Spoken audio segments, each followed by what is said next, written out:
Hello friends. आज हम लोग भारत के संविधान में पार्लियामेंट से संबंधित 4 आर्टिकल्स देखेंगे। आर्टिकल 101 से 104 तक। ये डिस्क्वालिफिकेशन ऑफ मेंबर्स से संबंधित है। तो सबसे पहले स्टार्ट करते हैं आर्टिकल 101 से। ये है वेकेशन ऑफ सीट्स। किन परिस्थितियों में एक मेंबर को अपनी सीट वकेट करनी होगी, लोकसभा और राज्यसभा के मेंबर को। ये परिस्थितियां हैं कि अगर कोई व्यक्ति दोनों हाउसेस में सेलेक्ट हो जाए, दोनों हाउसेस में चुनाव हो जाए, राज्यसभा और लोकसभा दोनों में, तब उसको अपनी सीट वकेट कर एक सीट वकेट करनी होगी। और अगर कोई व्यक्ति पार्लियामेंट में इलेक्ट हो जाए और स्टेट लेजिस्लेचर में भी इलेक्ट हो जाए, विधानसभा या विधान परिषद में इलेक्ट हो जाए, तो भी उसको एक सीट वकेट करनी होगी। इसको थोड़ा डिटेल में देखते हैं। अगर दोनों दोनों सदनों में, राज्यसभा लोकसभा में दोनों में इलेक्ट हो गया कोई पर्सन, तो किसी एक के हाउस में उसको अपनी सीट छोड़नी होगी। ये उसका खुद का चॉइस होगा कि राज्यसभा की छोड़नी है या लोकसभा की छोड़नी है। लेकिन ये कंपल्सरली उसको 10 दिन के अंदर अपना इंटीमेशन देना होगा कि किस सदन में वो रहना चाहता है और कौन से सदन की सदस्यता छोड़ना चाहता है। और अगर मान लीजिए 10 दिन के अंदर उसने नहीं बताया, तो फिर उसकी राज्यसभा की सीट वेकेंट मान ली जाएगी और उसको लोकसभा का ही मेंबर कंटिन्यू करने दिया जाएगा। अगर उसने 10 दिन में नहीं बताया, 10 दिन के अंदर उसके पास चॉइस है, वो जो चाहे एक चूज कर ले।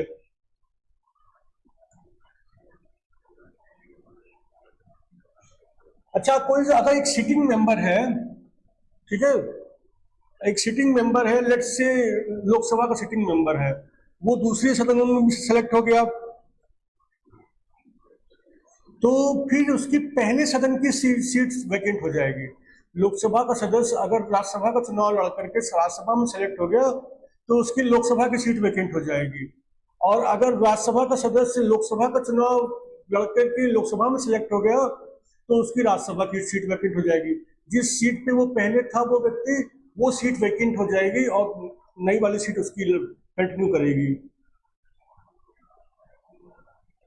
अच्छा, आप देख लेते हैं, जैसे कोई मेंबर पार्लियामेंट का के किसी सदन का प्लस किसी राज्य विधानसभा या विधान परिषद का दोनों का सदस्य हो जाए, मतलब पार्लियामेंट का भी स्टेट लेजिस्लेचर का दोनों का भी सदस्य इलेक्ट हो जाए, तो 14 दिन के अंदर, 14 दिन के जब भी उसका इलेक्शन पब्लिश हुआ है, तो 14 दिन के अंदर उसको स्टेट लेजिस्लेचर की सीट से रिजाइन करना होगा, तभी उसकी पार्लियामेंट की सीट कंटिन्यू करेगी। और अगर वो नहीं करता है, तो फिर उसकी पार्लियामेंट की सीट वेकेंट हो जाएगी। लोकसभा और राज्यसभा दोनों का अगर वो सदन चुन लिया गया है, तो 14 दिन के अंदर उसको स्टेट लेजिस्लेचर की सीट अपनी वेकेट करनी होगी, खाली करनी होगी, तब तो वो पार्लियामेंट का सदस्य कंटिन्यू रहेगा। और अगर उसने कुछ नहीं, 14 दिन के अंदर कुछ नहीं किया, तो फिर उसकी पार्लियामेंट की सीट वेकेंट हो जाएगी और वो स्टेट लेजिस्लेचर का ही सदस्य केवल रहेगा। अच्छा, ऐसा भी कई बार होता है कि कोई पर्सन, लोकसभा का चुनाव हो रहा है, 2 सीटों पर लड़ गया कोई पर्सन, ठीक है, 2, 3, 4, 5 कितने पे भी लड़ सकते हैं, और उसका एक से ज्यादा सीटों पर सिलेक्शन हो गया, चुनाव जीत गया वो पर्सन, 2 सीट पे, 3 सीट पे, 4 सीट पे, तो अगर वो जीत गया वो व्यक्ति, तो फिर उसको बताना होगा कि कौन सी सीट से वो कंटिन्यू करना चाहता है और बाकी सारी सीटें छोड़नी होंगी, ठीक है। कोई एक सीट चूज करनी होगी जिस सीट से वो मेंबर रहना चाहता है, और बाकी सारी सीट छोड़नी होगी। अच्छा, और कब लोकसभा राज्यसभा की सीट वैकेंट हो जाएगी? अगर वो कोई पर्सन डिस्क्वालिफाइड हो जाए आर्टिकल 102(1) और आर्टिकल 102(2) के तहत। इसको भी हम लोग देखेंगे। ये मेनली उसके लिए पार्टी छोड़ने से संबंधित जो डिस्क्वालिफिकेशन है वो है इसमें, कि 10th schedule of the constitution में दिया हुआ है। ये भी हम लोग थोड़ा डिटेल में देखेंगे। दूसरा है, he resigns his seat in writing, वो अपनी सीट से इस्तीफा दे दे तो भी उसकी सीट वैकेंट हो जाएगी। अच्छा, वो 60 दिन से ज्यादा वो एब्सेंट रहे मीटिंग, लोकसभा या राज्यसभा की सारी मीटिंगों से एब्सेंट रहे 60 दिन से ज्यादा विदाउट परमिशन, तो फिर वो सीट वेकेंट हो जाएगी। पहला था ये आर्टिकल 102, 102 एक और 102 दो, वो अभी हम थोड़ा छोड़ते हैं, जब आप आर्टिकल 102 पढ़ेंगे तो उसको देखेंगे। दूसरा था रेजिग्नेशन, अगर कोई अपनी सीट से रिजाइन करना चाहता है तो चेयरमैन या स्पीकर, राज्यसभा में चेयरमैन और लोकसभा में स्पीकर को संबोधित करके अपना इस्तीफा भेज दे और वो एक्सेप्ट कर लेंगे तो उसकी सीट खाली हो जाएगी। एक्सेप्ट कब होगा इस्तीफा, कि अगर वो संतुष्ट हो चेयरमैन या स्पीकर कि इस्तीफा वॉलंटरली दिया गया है और जेन्युइन है, कोई फर्जी इस्तीफा नहीं आया है और स्वेच्छा से उस मेंबर ने दिया है अपना इस्तीफा, तो फिर वो एक्सेप्ट करेंगे। और उनको इसके लिए उनको इंफॉर्मेशन रिसीव करना होगा और इंक्वायरी भी कर सकते हैं। अगर उनको ऐसी इंफॉर्मेशन मिले कि वॉलंटरी है इस्तीफा और जेन्युइन है और वो इंक्वायरी करना चाहे तो इंक्वायरी भी कर सकते हैं, तो फिर वो इस्तीफा एक्सेप्ट करेंगे और वो सीट वेकेंट हो जाएगी। अच्छा, जो 60 दिन का एब्सेंट रहने पे वेकेंट हो जाती है सीट, उसको डिस्कस कर लेते हैं। तो कोई मेंबर अगर सारी मीटिंग से एब्सेंट रहे continuously for a period of 60 days, 60 दिन या उससे ज्यादा एब्सेंट रहे और वो बिना परमिशन के एब्सेंट रहे, ठीक है, एब्सेंट है प्लस परमिशन नहीं लिया है, दोनों चीजें हैं, तब उसकी सीट वेकेंट हो जाएगी। अच्छा, ये 60 दिन कैलकुलेट कैसे करेंगे, इसमें हम लोग वो पीरियड छोड़ देंगे जिसमें हाउस प्रोरोग हुआ था। एक सेशन के बाद एक सेशन प्रोरोग होता है और उसके बाद नेक्स्ट सेशन आता है, बीच में काफी गैप रहता है, वो पीरियड छोड़ देंगे, ठीक है। और अगर हाउस 4 दिन से ज्यादा, लगातार 4 दिन से ज्यादा एडजर्न हुआ है तो वो पीरियड भी छोड़ देंगे। लेकिन अगर 4 दिन, 3 दिन, 2 दिन, 1 दिन एडजर्न हुआ है तो वो पीरियड काउंट करेंगे। लेकिन 4 दिन से ज्यादा कंटिन्यूअस वो एडजर्न किया गया है हाउस किसी वजह से, तो फिर वो पीरियड छोड़ देंगे। उसको छोड़ते हुए फिर 60 दिन कंप्लीट करेंगे। अगर 60 दिन तक वो कंटिन्यूअस एब्सेंट रहा है तो फिर वो सीट वेकेंट हो जाएगी। अच्छा, कुछ और कारण से भी सीट वेकेंट हो सकती है। अगर हाउस उसको एक्सपेल कर दे, हाउस उसको निष्कासित कर दे किन्हीं वजहों से, तो भी सीट वेकेंट हो जाएगी। अगर वो प्रेसिडेंट या वाइस प्रेसिडेंट का चुनाव जीत ले तो भी वो सीट वेकेंट हो जाएगी और वो प्रेसिडेंट और वाइस प्रेसिडेंट बन जाएंगे। और कोई कोर्ट ये डिक्लेयर कर दे कि उनका इलेक्शन वॉइड है, गलत हुआ है इलेक्शन उनका, तो भी वो सीट वेकेंट हो जाएगी। या फिर वो किसी राज्य के गवर्नर अपॉइंट कर दिए जाए तो भी सीट ऑटोमेटिक वेकेंट हो जाएगी। अगर कोई डिस्क्वालिफाइड पर्सन इलेक्ट हो जाता है लोकसभा राज्यसभा में, तो फिर हाई कोर्ट उसका इलेक्शन को नल एंड वॉइड डिक्लेयर कर सकता है। किसी वजह से उसमें एलिजिबल नहीं था वो व्यक्ति लोकसभा या राज्यसभा का चुनाव लड़ने के लिए और वो इलेक्ट हो गया किसी वजह से, तो हाई कोर्ट चाहे तो उनका election null and void declare कर दे और वो सीट वेकेंट हो जाएगी। इसको डायग्राम के माध्यम से देख लेते हैं कब कब हो जाता है सीट वेकेंट। अगर दोनों हाउस में सेलेक्ट हो जाए कोई पर्सन, उसको एक हाउस की सीट अपनी छोड़नी होगी, और अगर स्टेट लेजिस्लेचर और पार्लियामेंट दोनों में सेलेक्ट हो गया तो 14 दिन के अंदर उसको अपने लेजिस्लेचर से की सीट से रिजाइन करना होगा, और नहीं करता है तो पार्लियामेंट की सीट खाली वेकेंट हो जाएगी।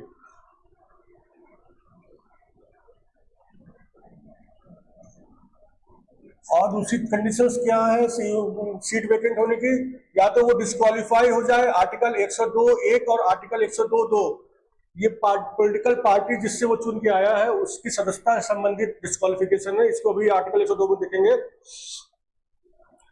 या तो ये हो कंडीशन तब वेकेंट हो जाएगी, या वो रिजाइन कर दे स्पीकर या चेयरमैन को संबोधित करके और वो एक्सेप्ट कर ले, या फिर वो 60 दिन के लिए कंटिन्यूअस एब्सेंट हो जाए और सारी मीटिंग से एब्सेंट हो जाए 60 दिन के लिए, और वो एब्सेंट उसका कोई परमिशन भी न लिया हो उसने, तब तो वो वेकेंट हो जाएगी।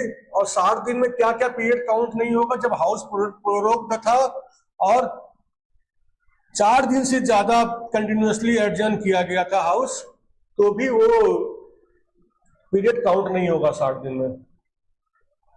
अब आ जाते हैं आर्टिकल 102 पे, ठीक है। Disqualification for membership, article 102। अच्छा, ये डिस्क्वालिफिकेशन कब है? Disqualification for being chosen as और for continuing as member of either house of parliament. या तो ये डिस्क्वालिफिकेशन सेलेक्ट किए जाने के लिए भी है, और अगर सेलेक्ट हो गया है तो उसके बाद आगे मेंबरशिप जारी रखने के लिए भी है, ठीक है। किस केसेस में डिस्क्वालिफिकेशन होगा? ये आर्टिकल 102 एक पढ़ रहे हैं हम लोग अभी, क्लॉज 1 आर्टिकल 102 का। इन कंडीशंस में वो व्यक्ति न तो इलेक्ट चूज किया जा सकता है एज अ मेंबर, और न ही अगर वो मेंबर बना हुआ है तो फिर वो आगे कंटिन्यू नहीं कर सकता, वो उसको छोड़नी होगी सीट, अगर ये इनमें से कोई कंडीशन फुलफिल होती है तो। अगर उसके पास कोई ऑफिस ऑफ प्रॉफिट है गवर्नमेंट ऑफ इंडिया के अंदर या फिर गवर्नमेंट ऑफ एनी स्टेट के अंदर, तो भी उसकी सीट वो कंटिन्यू नहीं कर सकता या मेंबरशिप नहीं हो सकता, मेंबर नहीं हो सकता ये। लेकिन कुछ पोस्ट ऐसी हैं जो ऑफिस ऑफ प्रॉफिट नहीं है, ये पार्लियामेंट ने डिक्लेयर कर रखा है, उन पोस्टों को छोड़ दीजिए। बाकी और कोई भी पोस्ट होल्ड कर रहा है, ऑफिस ऑफ प्रॉफिट होल्ड कर रहा है गवर्नमेंट ऑफ इंडिया के अंदर या गवर्नमेंट ऑफ एनी स्टेट के अंदर, तो वो मेंबर नहीं बन सकता और ना ही कंटिन्यू कर सकता है। और क्या कंडीशन है? या तो वो अनसाउंड माइंड का हो और किसी कंपिटेंट कोर्ट ने उसको डिक्लेयर किया हो कि ये अनसाउंड माइंड का है, ठीक है, उसका मानसिक संतुलन ठीक नहीं है, ये कोर्ट ने डिक्लेयर किया है, तो भी उसको मेंबरशिप नहीं मिल सकती और वो मेंबरशिप के रूप में कंटिन्यू भी नहीं कर सकता। He is an undischarged insolvent. अगला है कि वो दिवालिया हो गया है और उसको बरी नहीं किया गया है अभी, मतलब उसकी सारी एसेट्स और लाइबिलिटीज को सेट ऑफ नहीं किया गया है और अभी अनडिस्चार्ज है। इसका मतलब अगर वो डिस्चार्ज हो जाए, उसकी सारी एसेट बेच करके उसकी सारी लाइबिलिटीज सारी तो नहीं चुकेंगी, जितनी चुक पाए चुक जाए और बाकी से उसको मुक्ति मिल जाए, तो उस केस में वो डिस्चार्ज होगा, तब तो वो मेंबर्स बन सकता है। लेकिन अगर अनडिस्चार्ज इंसॉल्वेंट है, वो दिवालिया हो गया है, अभी उसकी सारी संपत्ति और लाइबिलिटीज का हिसाब किताब करके बेचना और सेट ऑफ करना बाकी है, तो वो अनडिस्चार्ज है अभी, तो उस केस में वो नहीं बन सकता। अगर वो डिस्चार्ज हो जाए, उसका सारी एसेट्स बेच दी जाए और लाइबिलिटी जितनी पे ऑफ हो सके पे ऑफ कर दी जाए, उस केस में वो डिस्चार्ज हो जाएगा, क्योंकि उसकी बाकी लाइबिलिटीज उसको पे नहीं करनी है, तो उस केस में वो डिस्क्वालिफाइड नहीं होगा, उस केस में क्वालिफाइड हो रहेगा। लेकिन अगर नहीं हुआ है तो वो अनडिस्चार्ज है और डिस्क्वालिफाइड है। एक केस और है जब वो डिस्क्वालिफाइड होगा, वो है if he is not a citizen of India. अगर वो भारत का सिटीजन ना हो तो भी डिस्क्वालिफाइड है, और अगर वो किसी दूसरे देश की सिटीजनशिप ले ले तो भी डिस्क्वालीफाई हो जाएगा। भारत की सिटीजनशिप रखते हुए किसी दूसरे देश की सिटीजनशिप ले ले तो भी डिस्क्वालीफाई हो जाएगा। या फिर he is under an acknowledgement of allegiance और adherence to a foreign state. किसी विदेशी देश के प्रति उससे अपनी डिवोशन, अपना कमिटमेंट प्रूफ दे, कमिटमेंट हो जाए उसका, तो भी वो डिस्क्वालीफाइड हो जाएगा। एक और है लास्ट में, अगर कुछ डिस्क्वालिफिकेशन पार्लियामेंट कानून बना के प्रेस्क्राइब कर दे, एक कानून बना दे और उसमें लिख दे ये डिस्क्वालिफिकेशन है, तो वो डिस्क्वालिफिकेशन से भी वो डिस्क्वालिफाइड हो जाएगा। तो अब ये देख लेते हैं ऑफिस ऑफ प्रॉफिट क्या है। ऑफिस ऑफ प्रॉफिट है कि जब कुछ हम बेनिफिट डिराइव कर रहे हों और कोई ऑफिस होल्ड करके, जैसे तनख्वाह ले रहे हों, कुछ रेम्यूनरेशन ले रहे हों, कुछ ऑनरेरियम ले रहे हों, तो उस केस में, लेकिन ये कहाँ से ले रहे हैं? वो किसी स्टेट गवर्नमेंट से ले रहे हैं या गवर्नमेंट ऑफ इंडिया से ले रहे हैं, ठीक है। अगर किसी प्राइवेट ऑर्गेनाइजेशन से ले रहे हैं तो फिर कोई डिस्क्वालिफिकेशन नहीं होगा, ठीक है। पार्लियामेंट चाहे तो कुछ ऑफिसेस को जो सेंट्रल गवर्नमेंट या स्टेट गवर्नमेंट के अंडर में है उनको डिक्लेयर कर दे कि ये ऑफिस ऑफ प्रॉफिट नहीं होंगे, वो डिक्लेयर कर देगी तो वो ऑफिस ऑफ प्रॉफिट नहीं माने जाएंगे। जैसे कि कोई स्टेट गवर्नमेंट में मिनिस्टर है, उसको वहाँ भी तनख्वाह मिलती है, और सेंट्रल गवर्नमेंट ऑफ इंडिया में मिनिस्टर है, तो भले कुछ प्रॉफिट मिल रहा है लेकिन वो ऑफिस ऑफ प्रॉफिट नहीं है, ये पार्लियामेंट ने बाय लॉ डिक्लेयर कर दिया है। तो वो पार्लियामेंट वो ऑफिस ऑफ प्रॉफिट नहीं माना जाएगा। अच्छा, ये डिस्क्वालिफिकेशन कब हो सकती है? जब वो पर्सन चुनाव लड़ने के लिए जा रहा है उस समय भी वो डिस्क्वालिफाइड हो सकता है इसमें से किसी केस में, और या फिर वो ऑलरेडी मेंबर है और ये वाली कोई डिस्क्वालिफिकेशन उस पर अप्लाई हो जाती है उस समय, तो फिर वो नेक्स्ट डे ऑनवर्ड्स वो डिस्क्वालीफाई हो जाएगा। ठीक, अभी हमने देखा कि ये अभी जो देखा हमने कि पार्लियामेंट लॉ बना करके भी डिस्क्वालीफाई कर सकती है कुछ केसेस में। तो उसके लिए पार्लियामेंट ने लॉ बना दिया है, उसका नाम है रिप्रेजेंटेशन ऑफ पीपल एक्ट 1951। ठीक है, ये लॉ बना दिया है, इसमें कुछ क्वालिफिकेशन डिस्क्वालिफिकेशन प्रिस्क्राइब किए हैं। अगर ये कोई अप्लाई हो जाती है तो वो डिस्क्वालीफाई हो जाएगा मेंबरशिप से। पहली क्या है, corrupt practices at an election. किसी भी चुनाव में करप्ट प्रैक्टिसेस से वो चुनाव जीता हो और करप्शन किया हो चुनाव के वक्त, तो वो डिस्क्वालीफाइड हो जाएगा। कोई भी किसी भी केस में वो दोषी पाया गया जिसमें कि उसको 2 साल या उससे अधिक की जेल की सजा हुई है, तो वो डिस्क्वालीफाई हो जाएगा। लेकिन 2 साल से कम की हुई है तब डिस्क्वालीफाई नहीं होगा। दोषी पाया गया है, सजा हुई है 2 साल से ज़्यादा, 2 साल या उससे ज़्यादा की हुई है, तो डिस्क्वालीफाई हो जाएगा। अपने इलेक्शन के खर्चे का विवरण उसने सबमिट नहीं किया है तो भी वो डिस्क्वालीफाई हो जाएगा। कुछ कॉन्ट्रैक्ट उसने सब सप्लाई, गवर्नमेंट को कुछ गुड्स सप्लाई करने का या कुछ सर्विस देने का कॉन्ट्रैक्ट किया है, कोई वर्क एग्जीक्यूट करने का कॉन्ट्रैक्ट किया है, तो फिर वो डिस्क्वालीफाई हो जाएगा, चाहे स्टेट गवर्नमेंट या सेंट्रल गवर्नमेंट। वो अगर डायरेक्टर है, मैनेजिंग एजेंट है या कोई ऑफिस ऑफ प्रॉफिट होल्ड कर रहा है, कहाँ, एक कंपनी में जिसके 25% या उससे ज़्यादा शेयर्स गवर्नमेंट के पास हैं, उस कंपनी में वो डायरेक्टर है, मैनेजिंग एजेंट है या कोई ऑफिस ऑफ प्रॉफिट होल्ड कर रहा है, तो भी डिस्क्वालीफाइड।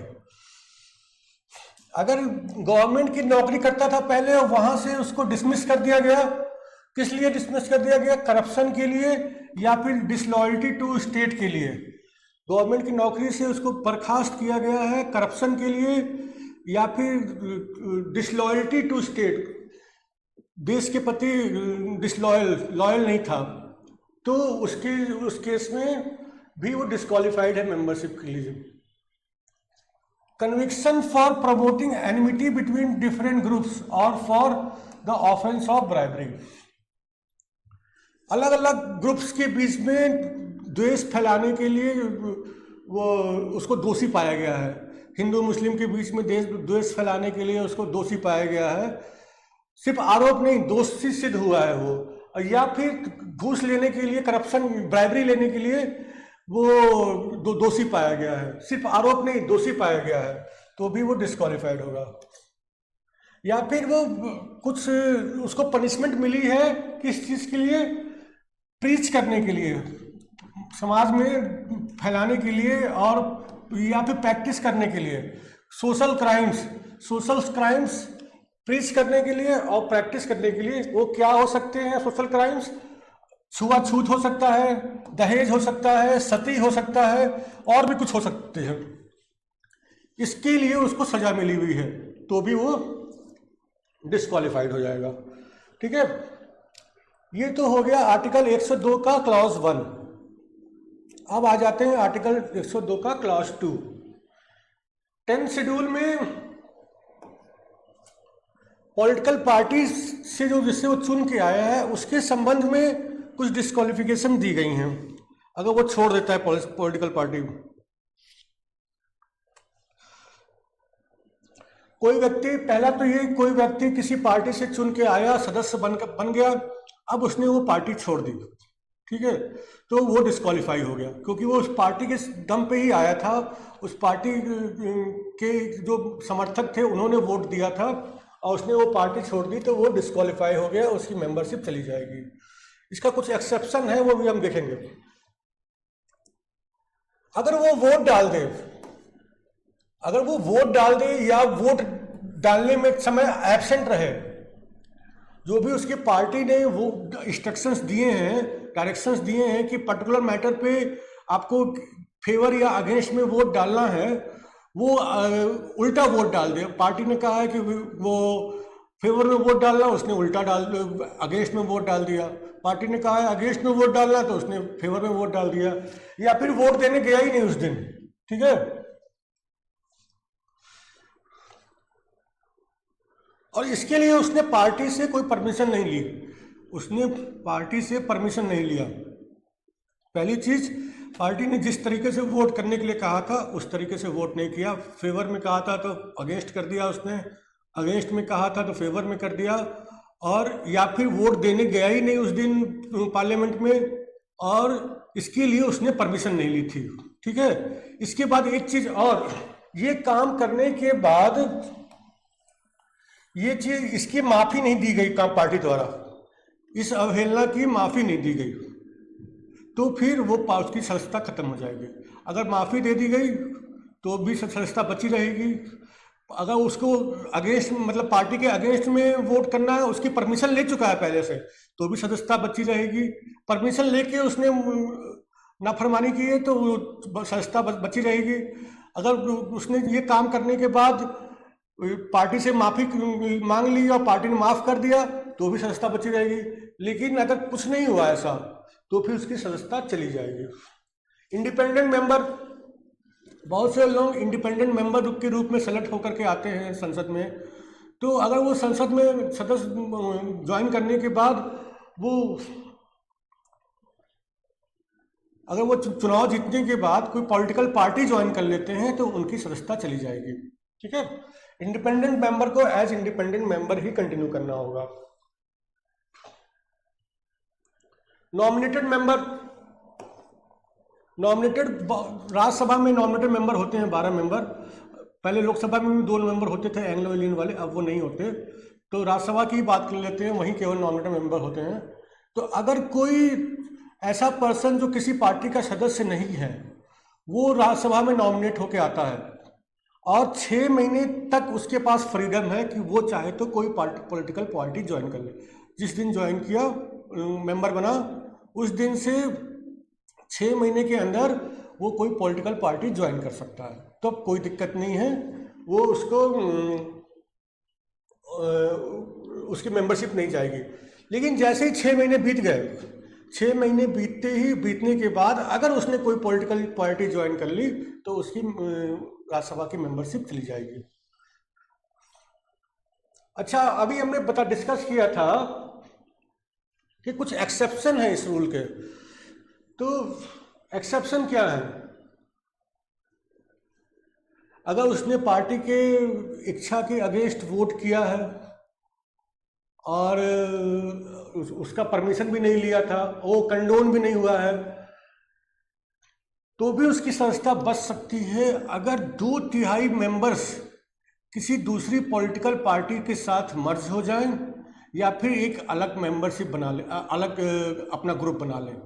मिनिमम 2/3 मेंबर्स, टोटल उस पार्टी के जितने सदस्य हैं उसके 2/3 से कम नहीं, ज़्यादा होना चाहिए, या तो 2/3 या 2/3 से ज़्यादा होना चाहिए। 15 मेंबर्स हैं टोटल, तो कम से कम 10 होने चाहिए। 16 मेंबर हैं तो कम से कम 11 मेंबर होने चाहिए जो पार्टी छोड़ करके दूसरी पार्टी में मर्ज हो जाए और या फिर नई पार्टी बना लें, नया ग्रुप बना लें अपना, तो फिर उस केस में उनका मेंबरशिप नहीं जाएगा। उसमें क्या हो सकता है, या तो 2/3 लोगों ने अपनी पार्टी छोड़ी और दूसरी पार्टी के सदस्य बन गए, XYZ पार्टी छोड़ी और ABC पार्टी में जाकर के सदस्य बन गए 2/3 लोग कम से कम, या फिर XYZ के लोगों ने पार्टी छोड़ी और ABC पार्टी दोनों मिल करके एक नई PQR पार्टी बना लिया उन्होंने, तो भी कोई तो भी दिक्कत नहीं है। और तीसरा, जो बचे हुए 5 लोग हैं वो भी उनकी मेंबरशिप चलती रहेगी, वो अपना सेपरेट ग्रुप फंक्शन करेंगे। लेकिन अगर 2/3 या उससे ज़्यादा मेंबर्स पार्टी छोड़ के जाते हैं और किसी दूसरी पार्टी के साथ मर्ज हो जाते हैं, उस पार्टी के सदस्य बन जाते हैं, तो भी अलाउड है, वो मेंबरशिप नहीं जाएगी। और या फिर वो दोनों पार्टियां, इधर के 2/3 मेंबर और उधर के सारे मेंबर्स मिल करके एक नई पार्टी बना लेते हैं, तो भी तो उनकी मेंबरशिप नहीं जाएगी, उनकी चलती रहेगी। और जो बचे हुए लोग हैं इस पार्टी में, उनकी मेंबरशिप भी नहीं जाएंगी। जो 5 लोग बचे हैं उनकी मेंबरशिप भी नहीं जाएगी।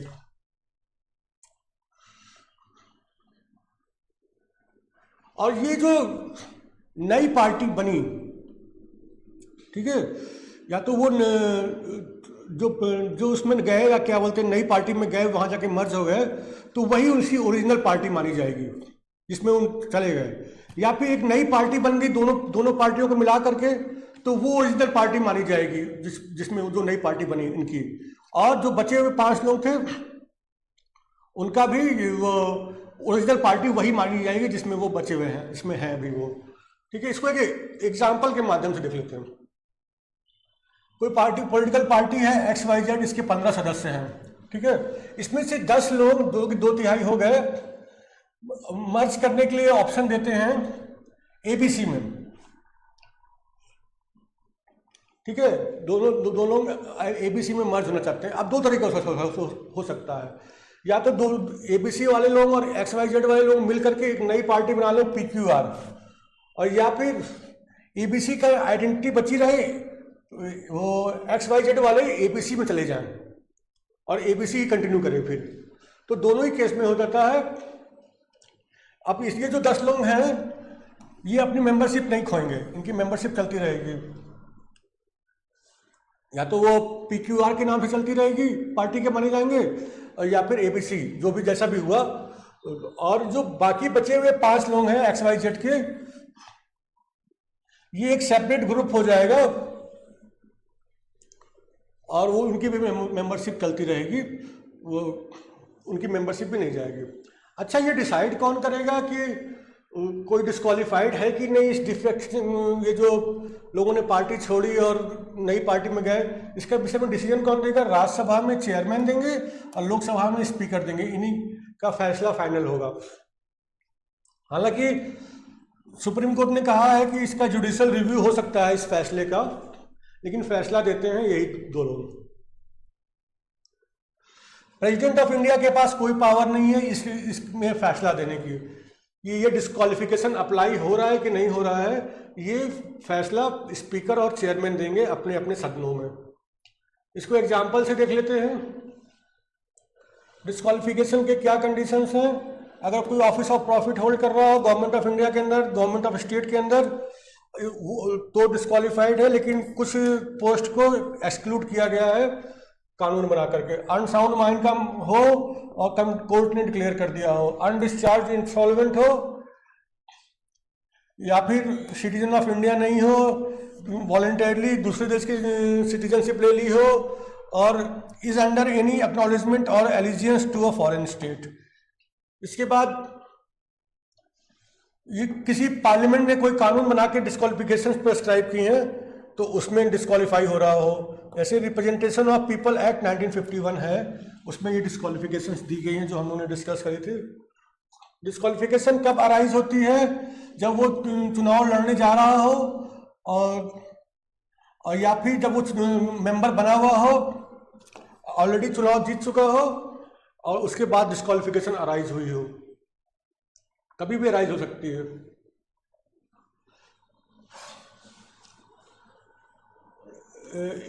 किसी भी हाउस, राज्यसभा या लोकसभा का मेंबर होने के लिए क्या क्या डिस्क्वालिफिकेशन है? अगर वो जो 10th शेड्यूल वाला है, अगर किसी पॉलिटिकल पार्टी को बिलोंग करता है, वो पॉलिटिकल पार्टी को बिलोंग करता है और इलेक्टेड है। इलेक्टेड कौन है? तो वो इलेक्टेड वो है जिस पार्टी के टिकट पे वो चुनाव जीत लड़ा था। नॉमिनेटेड है, नॉमिनेटेड भी है। अगर नॉमिनेशन के दिन ही, जिस दिन नॉमिनेशन हुआ उस दिन, उससे पहले ही वो एक पार्टी का सदस्य था, तो भी वो उस पार्टी का सदस्य माना जाएगा। वो उसमें कोई दिक्कत नहीं है, वो एज उस पार्टी के सदस्य के रूप में कंटिन्यू करेगा। और अगर कोई और केस है तो 6 महीने का टाइम पीरियड होता है। 6 महीने, अगर वो कोई सदस्य नहीं था, वो किसी पार्टी का सदस्य नहीं था नॉमिनेशन के दिन में, तो वो 6 महीने के अंदर सदस्य बन जाए तो ठीक है, नहीं तो उसके बाद अगर वो किसी पार्टी को ज्वाइन करता है तो डिस्क्वालीफाई हो जाएगा। तो इन केसेस में डिस्क्वालिफिकेशन कब होगी? अगर वो मेंबरशिप छोड़ दे अपनी पार्टी की और अपनी पार्टी के निर्देशों का पालन न करे बिना परमिशन लिए हुए, और उसकी पार्टी के वो अगेंस्ट में वोट करे, पार्टी के इंस्ट्रक्शंस के अगेंस्ट में वोट करे, या वोट ही न करे और 15 दिन के अंदर उसका ये अपराध क्षमा न किया जाए उसकी पॉलिटिकल पार्टी के द्वारा, तो वो डिस्क्वालीफाई हो जाएगा। अगर वो इंडिपेंडेंट कैंडिडेट के रूप में चुन करके आया है, अगर किसी भी पॉलिटिकल पार्टी को ज्वाइन कर लेता है तो डिस्क्वालीफाई हो जाएगा। और नॉमिनेटेड मेंबर है तो वो 6 महीने वाली कंडीशन लगेगी। ठीक है,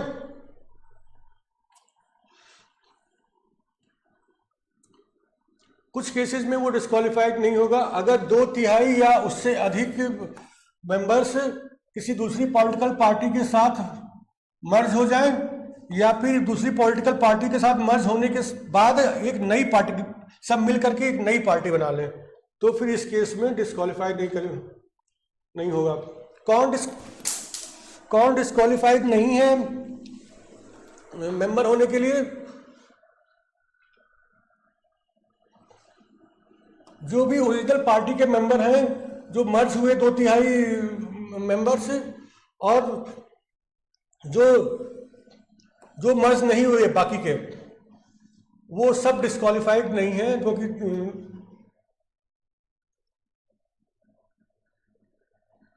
ठीक है, उनमें से किसी का भी डिस्क्वालिफिकेशन नहीं होगा।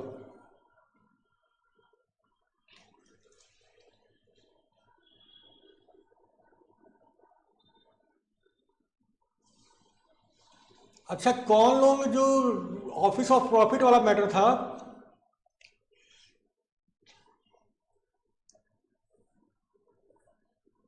ऑफिस ऑफ प्रॉफिट में कौन से पोस्ट ऐसी हैं जो ऑफिस ऑफ प्रॉफिट नहीं मानी जाएंगी?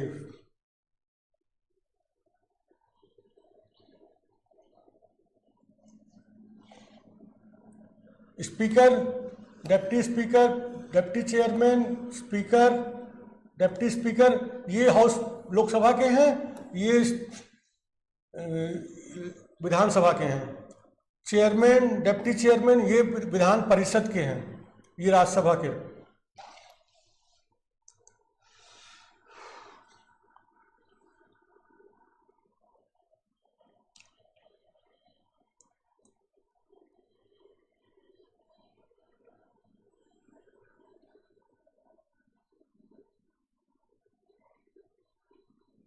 इसी तरह 10th शेड्यूल में जो अपने डिस्क्वालिफिकेशन देखी थी वही सेम है। इलेक्टेड या नॉमिनेटेड मेंबर अगर अपना पार्टी छोड़ देता है तो डिस्क्वालीफाइड होगा, पार्टी के इंस्ट्रक्शंस के अगेंस्ट वोट करता है, इंडिपेंडेंट कैंडिडेट ज्वाइन कर लेता है दूसरी पार्टी को, और नॉमिनेटेड मेंबर 6 महीने बाद दूसरी पार्टी को ज्वाइन कर लेता है।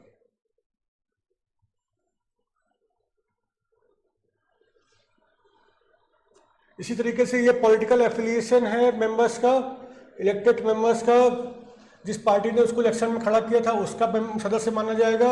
नॉमिनेटेड मेंबर्स का अगर अपने नॉमिनेशन के समय ही किसी पार्टी का सदस्य था तो उसी पार्टी का माना जाएगा, अगर सदस्य नहीं था तो 6 महीने के अंदर उसके पास उसने जिस पार्टी का सदस्यता ले ली उस पार्टी का वो सदस्य माना जाएगा। इसी तरह 2/3 वाला एग्जाम्पल जो हमने समझा था 2/3 से मर्जर वाला, वही एक डायग्राम के फॉर्म में दिया है, इसको आप वीडियो पॉज करके देख सकते हैं। अब आ जाते हैं article 103, decision on question as to disqualification of members.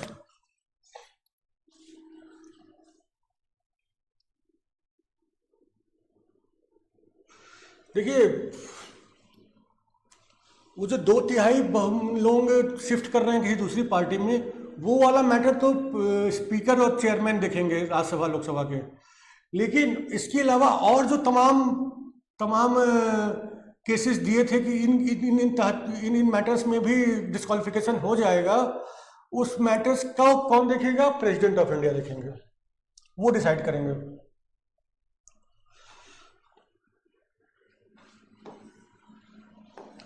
2/3 लोग शिफ्ट कर रहे हैं, पार्टी चेंज कर रहे हैं, दूसरी पार्टी में जा रहे हैं, वो मैटर स्पीकर और चेयरमैन देखेंगे लोकसभा राज्यसभा के। और बाकी किसी मुद्दे पे अगर डिस्क्वालिफिकेशन का मैटर उठता है तो फिर प्रेसिडेंट डिसाइड करेंगे और उनका डिसीजन फाइनल होगा। प्रेसिडेंट डिसीजन जो देंगे अपना, वो इलेक्शन कमीशन से राय मशवरा करके देंगे। और राय मशवरा करने की बात है, लेकिन जो ये भी है कि जो इलेक्शन कमीशन कहेगा वही डिसीजन देना होगा प्रेसिडेंट को। प्रेसिडेंट उसका आगे उल्टा डिसीजन नहीं दे सकते। वो हो गया आर्टिकल 103। अब आर्टिकल 104 पे आ जाते हैं। Penalty for sitting and voting before making oath और अफर्मेशन अंडर आर्टिकल 99 और व्हेन नॉट क्वालिफाइड और व्हेन डिसक्वालिफाइड। अगर कोई व्यक्ति बिना ओथ लिए या अफर्मेशन दिए वो पार्लियामेंट में बैठता है या वोट डालता है, या फिर वो क्वालिफाइड ही नहीं है, जाने बैठने का मेंबर ही नहीं है, तब भी बैठ गया जा करके और वोट दे दिया, या और जब वो डिस्क्वालीफाई हो गया है, मेंबर तो था लेकिन डिस्क्वालीफाई हो गया है, उसके बाद जाके बैठ गया और वोट दे दिया, तो उस केस में क्या पेनल्टीज होंगी। तो क्या क्या कंडीशन हम लोगों ने डिस्कस की। आर्टिकल 99 में ओथ लेने की बात कही गई है। ओथ उसने नहीं लिया है और वो जाकर के पार्लियामेंट में बैठ गया है या वोट दिया है, उसको मालूम है वो क्वालिफाइड नहीं है बैठने के लिए, तब भी जाके बैठ गया है या वोट दे दिया है पार्लियामेंट के अंदर।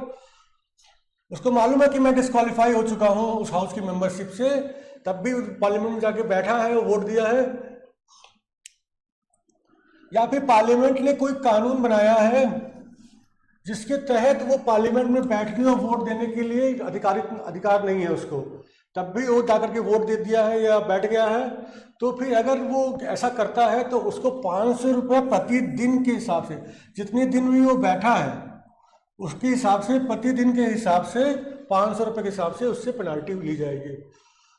और ये पेनाल्टी जो रिकवर की जाएगी वो डेप्ट due to the union, central government का कर्जे के तौर पे वसूल की जाएगी।